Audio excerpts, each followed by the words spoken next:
Newton का second law universal है या फिर कंडीशनल? अगर यूनिवर्सल है तो आप कहीं भी यूज कर सकते हैं, लेकिन अगर कंडीशनल है तो कंडीशन आपको चेक करना पड़ेगा। आया समझ में? देखिए न्यूटन का सेकेंड लॉ यही होता है, F external equals to mass into acceleration. अच्छा, अब हम लोग यही देखेंगे इसका कंडीशन क्या है। एक्सीलरेशन इक्वल्स टू आप क्या लिख सकते हैं, एफ एक्सटर्नल अपॉन एम लिख सकते हैं, ठीक ना। अब ध्यान से देखिए, मैं आपको बताया था कॉज ऑफ एक्सीलरेशन क्या होता है, एक फोर्स होता है, एक ऑब्जर्वर होता है। कैसे?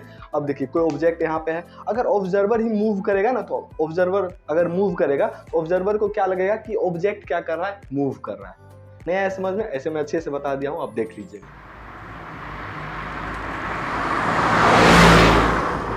अब देखिए ऑब्जर्वर, अब देखिए होता क्या है ना कि न्यूटन का जो सेकेंड लॉ, इसमें क्या होता है, आप फोर्स को दिखा सकते हैं कि एक्सीलरेशन का कॉज है। आया समझ में? लेकिन ये जो ऑब्जर्वर मूविंग है, कहीं पे आप इस इक्वेशन में ऑब्जर्वर मूविंग को आप कर पा रहे हैं, मतलब इंक्लूड कर पा रहे हैं? नहीं ना। यही बात है कि न्यूटन का सेकेंड लॉ है, does not incorporate both cause of acceleration. ऐसा समझ में? इसीलिए आप इसको क्या कर सकते हैं, यूनिवर्सल लॉ नहीं बोल सकते हैं, ठीक ना।